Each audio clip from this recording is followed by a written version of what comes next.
Hey guys, Richard Blaine here. Thanks for stopping by my easy cooking channel tonight. Tonight, guess what? I'm not making Korean food. Tonight I'm making Italian food. Somebody asked me to make Italian food, a request, and I didn't know quite what to make, so I thought I would make mac and cheese. Now, traditionally, mac and cheese is not an Italian dish, really. It's an American dish. It's an American comfort food. But I thought about making an Italian-style mac and cheese, an adult version of mac and cheese.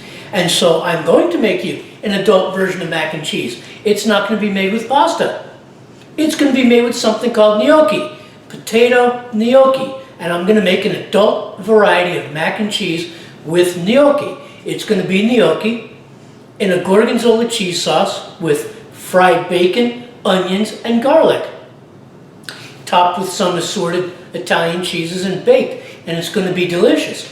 In Italian, it's called gnocchi and salsa di crema di Gorgonzola con pancetta, aglio e cipolle fritte. It's going to be delicious. It's adult mac and cheese at its best. It's a comfort food. It's not a diet food, I promise. So let's get going and let's make some adult mac and cheese. So the first order of business is to cook down some bacon. Now, if you notice, this bacon, this cut up bacon, you can use pancetta. This bacon doesn't look like your typical sliced bacon from the supermarket. And it's not, because when I buy bacon ends and pieces, because it's easier to discern meat from the fat. I have more control over the cut. For the price of stripped bacon in the supermarket today, it's extremely expensive. In fact, it's ridiculously expensive. And for a dish like this, regular sliced bacon is too pedestrian. So if you look very closely, there's a whole lot of meat in this bacon and very little fat, just enough. And that's what you get when you buy bacon ends and pieces. One of the things I'd like you to notice about why I use bacon ends and pieces over strip cut bacon from the supermarket is look at all this meat. Okay? Look at all this chewy meat. Right? I really didn't lose a whole lot. That's why I use bacon ends and pieces. And in your cooking endeavors, if you need bacon or pancetta, well, use the bacon. Use the bacon ends and pieces. You get a better value for your money when it comes to your meat. Now, if you'll notice in the same skillet, with just a little bit of the bacon grease, I dumped most of the bacon grease out, but just with about a tablespoon of the bacon grease, now I am sauteing some onions. And to the onions, I'm going to add some black pepper. Now, I happen to like black pepper, so don't get grossed out, but it's all going to come together in this recipe. There we go. Black pepper. The onions have sauteed down, they're translucent, and they are just starting to get brown around the edges. So I'm going to make a little spot in the center and finely minced garlic. And I'm going to saute this around with the onion and let the garlic soften and get translucent with the onion. And then I'll be removing this onion garlic mixture to the same bowl with the bacon, and we'll be moving on to cooking the gnocchi and then making the sauce. All right, everybody, the next step is to cook the gnocchi. Potato gnocchi. There we go. I'm going to be cooking about 2 pounds. There we go. And they're going to cook very fast, about 2 minutes. The gnocchi is done cooking. It's floated to the surface, and I'm going to fish it out. I'm going to put the gnocchi in a lasagna pan, just like so. Now, before we get started, guys, I would like to introduce you to one of my new best friends. This is Minerva Butter from the Minerva Dairy. Okay, it's America's oldest family-owned dairy and cheese manufacturer. They're Amish. They've been making butter and cheese and dairy products for 5 generations in America.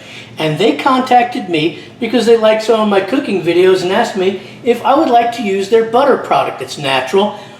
It's 84% butter fat. It is made to Amish standards. It's just delicious.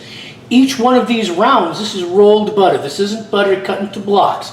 This is rolled butter. It's made with pure natural sea salt. 5 generations of families been doing it, and they have different flavors. They have maple syrup butter, smoked maple wood butter, garlic and herb, which I'm using here today, and pumpkin spice.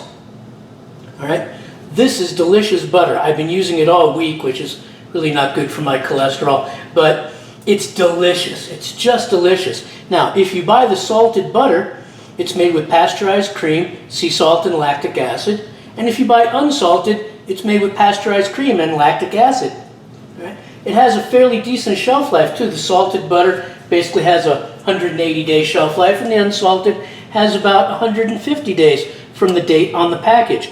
But this is Minerva Dairy, America's oldest family-owned cheese and butter dairy, 5th and 6th generation. If you can find this in a supermarket by you, I suggest you do it. They're located in Ohio. All right?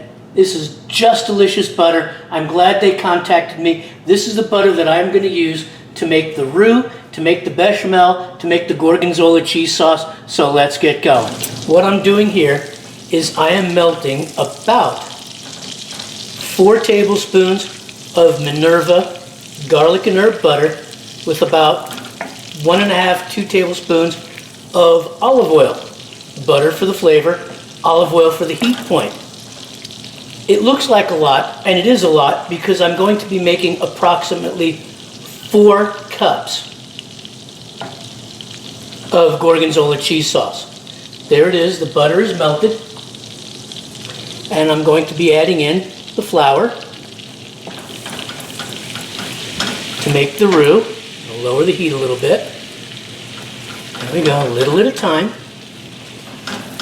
There we go. There we go. Now, for those of you who have never made a roux before, you need a fat content, such as the butter, such as olive oil. You can use cooking oil. You need a fat source. Now what we're doing is we're blending the flour with the butter and the olive oil. And I'm going to raise the heat to a medium-high to cook this roux, because the idea is you want to cook the flavor of the flour out of the roux. If you don't cook the floury flavor out of the roux, you end up with a sauce that tastes like soap. So you want to keep this moving, 3, 4, 5 minutes until I get the blonde color consistency that I want, and we'll move on to the next step of making a bechamel out of the roux. All right, the roux is done, and if you can see, it has darkened. It has gotten brown, or blonde as I like to call it. Right? Now the flour taste has been cooked out, and I am slowly going to add some cream to the roux. There we go. Take it off the heat for a moment. Just slowly add it in. There we go. The roux is going to act as a thickener. You could use heavy cream.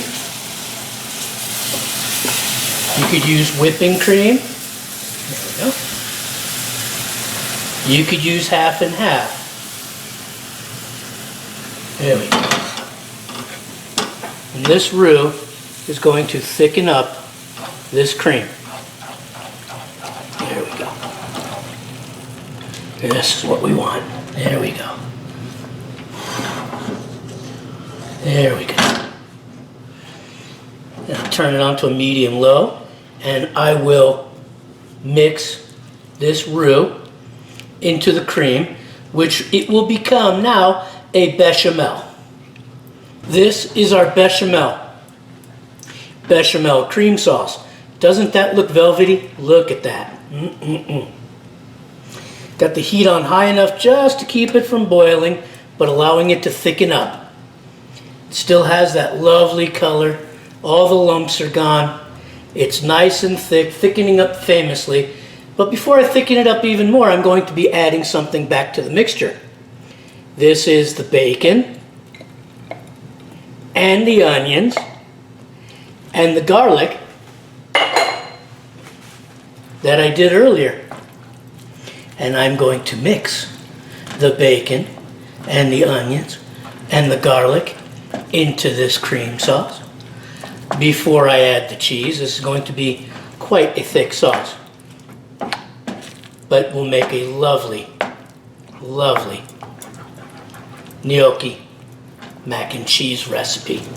So I've added the Gorgonzola cheese to the sauce, and it's melting quite nicely, and the sauce is thickening up and firming up just the way I like it. Not too thick, not too loose, but really good for a mac and cheese recipe. Oh, you can smell the Gorgonzola, the bacon, the onions, the garlic. All right. A little bit more black pepper because cream sauces love black pepper. Just a rule of cooking. Cream sauces love black pepper. Here's the gnocchi that we did earlier today. And I am going to spoon the Gorgonzola cream sauce over the gnocchi with the bacon, the garlic, the onions.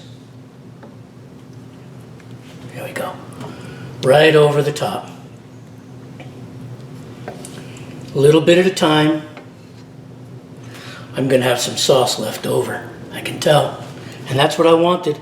I wanted sauce left over for other things during the week. Here we go.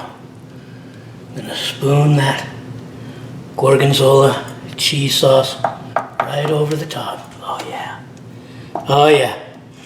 It's starting to smell good in here. Woo-hoo. A little bit more right over there in the corner. There we go. There we go. There we go. There we go. All right. It's almost like frosting a cake, and I don't bake. Well, I don't bake cake. There we go. Now, I'm going to put this in the oven, 450 degrees, about 15 minutes until it starts to get bubbly. Then I'm going to top it with some 5 cheese blend, and it'll be time for dinner, so hang on tight. If you can see, the gnocchi mac and cheese is nice and bubbly. All around the edges, even bubbling in the middle. Okay. Now, I'm going to top it with a 5 cheese blend. There's Asiago, Fontina, Provolone, mozzarella, Romano. And I'm just going to put a nice covering. Like I said, this mac and cheese, or gnocchi mac and cheese, is not, as you can see, a diet food. This is comfort food. This is not something I would eat every day. It's very rich. All right, there we go. There we go. It's very rich. It has a lot of calories. I've raised the heat to about 480 in the oven, 475, 480. I'm going to put this back until the cheese on top melts and gets nice and bubbly. Then it's going to be time for dinner. So hang on tight. All right, guys, you see that? You see all that lovely Italian cheese? You see all that bubbling along the sides? And look, nice and golden brown on top, nice and firm and golden brown on top. This is just the way you want your mac and cheese. Whether you're using pasta or whether you're using gnocchi, this is the way you want your mac and cheese, your adult mac and cheese, to look when it's all said and done for. Baked along the edges, golden brown. Nice and golden brown on top, nice and firm golden brown. Delicious, delicious. Now I'm going to let this rest for about 10 minutes, maybe 15, to let the bubbles subside so that I don't get splashed when I cut into it to eat it. And this is it, and I'll be eating dinner pretty soon. See you in a few. Hey guys, Richard Blaine here. I want to thank you for stopping by my Easy Cooking Kitchen tonight. I want to thank you for watching me make an adult mac and cheese, gnocchi and Gorgonzola cream sauce. with fried bacon, fried onions, and fried garlic. It's definitely an adult mac and cheese. It's delicious, it's high calorie, it's way comfort food. And I want to thank you for stopping by. I hope you make this recipe, and I'll see you on the next video. Take care.